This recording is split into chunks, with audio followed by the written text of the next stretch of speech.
За hi guys, энэ удаагийн бичлэг эхлэхэд бэлэн боллоо. За энэ удаагийн бичлэгээр бол Вьетнам улс руу хуваар аялах болон аялын компаниараа дамжиж аялах хоёрын зардлын үед хэр зөрүүтэй байх вэ гэдэг бол бичлэг оруулахаар бол шийдсэн. За тэгээд бичлэг рүү орохын өмнө лайк болон subscribe дараарай guys. Яг иймэрхүү зардалтай холбоотой бичлэг гэдэг бол банк тогтмол бол оруулаад явах болно. За ингээд бичлэглэг орцгоё. За энэ удаагийн бол сонгож авсан компани маань бол Arvt Travel Mongolia гэдэг бол аялын компаниг бол сонгож авсан. За чөлөөт аяллах нь эхлэх үн нь бол 3,990,000 төгрөг. За хөлбөртэй аяллыг эхлэх үн нь бол 4,790,000 төгрөгийн үнэтэй. Ер нь бол эхлэх үн буюу хамгийн хямдхан санал болгож байгаа. Одоо үнийх нь тариф нь бол 4,790,000 төгрөгөөр бол санал болгож байгаа юм байна. За ингээд одоо энэ arvtmongolia.com гэдэг эдний вебсайт руу орох юм бол ямар өдөр юу хийх вэ гэдэг энэ хөтөлбөр нь бол энд байж байгаа. За түүнээс гадна энд аяллаа үнэгээд одоо аль өдөр гарахаас шалтгаалаад ер нь бол хэдэн төгрөгөөр одоо дээшээ доошоос авах вэ гэдэг мэдээлэл нь бас мөн адил байж байгаа. За тэрийг ингээд томруулаад хэрвээ хэдүүлээ харах юм бол за хамгийн хямдхан сонголтнууд энэ 4,790,000 төгрөг. За энд байгаа энэ бусад энэс доош үнүүд бол магадгүй одоо тухайн байгууллага 6 шинжилж хамжаагүй энийгээ солиогүй байх. За тэгээд ямар өдөр гарахаас шалтгаалаад бол энэ бүр 6 сая руу бол энэ аяллууд маань бол явах юм билээ. За тэгэхээр хэдүүлээ эндээс эхний өдөр юу болох талаар нь харъя. За эхний өдөр бол Улаанбаатараас Бангкок бол шууд ниснэ гэж. За бидний хувьд бол шууд нисэхгүй, бид нар бол дамжиж ниснэ. За шууд нислэг бол байдаг. Тэрийг нэг хөвчлэн одоо нислэгийн тикетийг нь бол одоо аяллаа компаниудаас авах хэрэгтэй. За аяллаа компаниудаас авнаа гэдэг маань ер нь бол энэ чөлөөт аяллаа үн гэж хэлээд байгаа. Ер нь бол энэ бол ер нь бараг л нислэгийн тикет гэсэн үг, нэг талдаа бараг 2 сая төгрөгөөр нисчихэж байна гэсэн үг. За тэгэхээр одоо дамжиж нисэх нь бол хамаагүй бол хямдхан байдаг байгаа. За хэрхэн явах вэ гэх юм бол бид нэр Улаанбаатараас Бээжин хот руу хоёр талынхаа нислэгийг бол авсан. За тэгээд 767,900 төгрөгийн үнэтэй бол бид нэр хоёр талын тикетийг бол авчиж байгаа гэсэн үг. За үүнийхээ дараа бид нэр Бээжингээс Ханой руу бас мөн адил хоёр талын тикет за 20 кг-ийн чанартай 777,600 төгрөгийн үнэтэйгээр бол энэ нислэгийг бол авнаа гэсэн үг. За үүний дараа бид нэр Ханоёс Бангкок руу, Бангкокоос буцаад Ханой руу гэсэн бас хоёр талын нислэг 20 кг-ийн чанартай 429,500 төгрөгөөр бол авч байгаа гэсэн үг. За ингээд энэ гурван нислэгийн маань бол нийлбэр дүн нь сая 975,000 төгрөг болж байгаа гэсэн үг. За тэгэхээр маршрутын хувьд бол бид нар Улаанбаатараас Бээжин, Бээжингээс Ханой, Ханоёс Бангкок арал руу, Бангкок арлаасаа буцаад Ханой руу, Ханоёсоо буцаад Бээжин, Бээжингээс буцаад Улаанбаатар гэсэн тийм маршрут руу явж байгаа гэсэн үг. За хэдүүлээ эднэрийг ингээд устгахчээ. За бид нар Бангкок арал дээр бол очичлаа гэсэн үг. За үүний дараа хоёр дахь өдөр бид нар Бангкок Win Wonders Park гэдэг нэртэй парк руу бол явна. За энэ парк маань бол нэлийн алдартай бас үзэж харах юм ихтэй усан парктай. За зүгээр галзуу болгонуудтай. За түүнээс гадна энэ том аргач амлхий дотор нэг янз бүрийн загаснууд, тийм аквариумуд бол байдаг. За энэ бүгдийн үнэ нь бол нэмэгдээд одоо яг бүх тикетээр ингээд энэ тикетнүүд рүү бүх одоо үзүүрүүлэх нь багтсан гэсэн үг.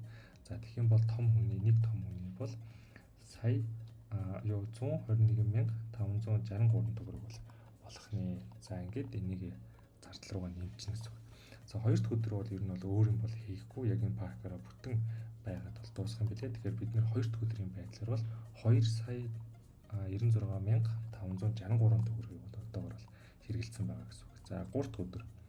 За гурав дахь өдөр нь болохоор энэ Pinnacle Safari Park буюу одоо энэ амтны үрэлэнлэг бол явах юм билээ. За амтны үрэлэнгийн хувьд бол энэ байна. За тэгээд одоо том хүний нэвтрэх бол тикет нь бол 95,971 төгрөгөөр бол амтны үрэлэнлэг орно. За энэ нэвтрэх тикетэн дээр нэмэх нь Zov Tram гэдэг бас ийм тусдаа үйлчилгээ нийлүүлээд авах юм бол 108,000 төгрөгийн үнэтэй бол болдог байна. За бид нар бол үзсэн амтны үргэлгийнхаа тикетийг бол энэ дээр зөвхөн нэмчээ дээр нэмж авахгүйгээр 95,971 төгрөг. За бид нар ингээд амтны үргэлг рүү орчлоо гэсэн. За ингээд 3 дахь өдөр бол ер нь бол амтны үргэлгээ үзээд оройн нь болохоор энэ Kiss Beach гүүрнээс бол нар жаргахыг бол харин за шоу үзүүлбэр орой ороод буудлын руугаа буцна гэж байгаа. За тэгэхээр энэ Kiss Beach гүүрл бол ер нь бол ямар нэг төлөвлөлтгүй үрэл явчихна. За тэгэхээр ер нь бол 3 дахь өдрийн байдлаар бол бид нэр 2,192,534 төгрөгийг бол хэрэгжилчлээ гэсэн. За 4 дахь өдөр нь бол ийм Бангкокын 3 арлаар бол аялал хийн гэж байгаа усан онгоцтой. За тэрнийх нь хувьд бол хэрвээ та Trip.com-оос ингээд Бангкок Island за тэгээ 3 арал гэдээ хайх юм бол ер нь бол асар олон юм аяллаа одоо үргэлжлэхэд бол гарч ирдэг. За энэ дундаас нь хэдүүлээ яг байна. Дөрвөн одоо арлыг үзэн за дээрээс нь одоо хурдны нөгөө нэг усны моциклоор юм чирүүлэх үйлчлэгээр багтсан энэ үйлчлэгийг нь хэдүүлээ сонгоод авчих. Энэ бол бусад үйлчлэгээс арай илүү жоохон үнэтэй байгаа. Тэгээ би арай илүү бас гоё юм болов гэж бол бодсон. За тэгээд нэг хүнийг бол 106,635 төгрөг байна. За энийг нь хэдүүлээ нөгөө зардал дээр нэмчих. 635 төгрөг. За ингээд ер нь бол ингээд 4 өдөр мөн бол бас дуусч байгаа гэсэн үг. За 4 өдрийн байдлаар бол бид нэр 2,299,169 төгрөгийг бол хэрэгэлсэн байгаа гэсэн үг. За үүнээс цаашаа ингээд ямар нэгэн хөтөлбөртэй хийх зүйл бол байхгүй. Тэгээд Буког одоо чөлөөт өдрүүд нь бол эхэлж байгаа. 5 дахь өдөр болон 6, 7 дахь өдрүүд нь бол зөв чөлөөт өдөр яг аялын компаниуд ямар нэг хөтөлбөр авахгүй. Тэгэхээр биднэрт бол нэмэх мөнгө бол өөр зардал бол нэмэхгүй гэсэн үг. За 8 дахь өдөр нь бол буцаад Улаанбаатар руу бол ирчихэж байгаа гэсэн үг. За ийм аяллаа хөтөлбөртэй байна. Тэгэхээр бид нэр бол ер нь бол эдний аяллаа хөтөлбөр дээр бол 2,299,169 төгрөг бол одоогоор хэрэгэлсэн байгаа гэсэн үг. За үүн дээр нэмэгдэх төлбөр нь болохоор одоо буудал нь орж ирнэ. За ер нь бол 5 удаа 4 удаа буудалд буuna гэсэн. За би бол Буког орлогод 7 шөнийг өнгөрөөнө. Гэт 5 удаа 4 удаа буудлуудыг бол одоо ингээд шүүгээд бол авцсан байна. За үнийг харах юм бол 91,000 төгрөгийн үнэтэй буудал байна. 113,000, 122,000, 126 гэж одоо ингээд доошлуулах юм бол үнэ нь бол ихсэж байна. За энд бол бүр 5 удаа буудал 161,000 төгрөгийн үнэтэй бол байна.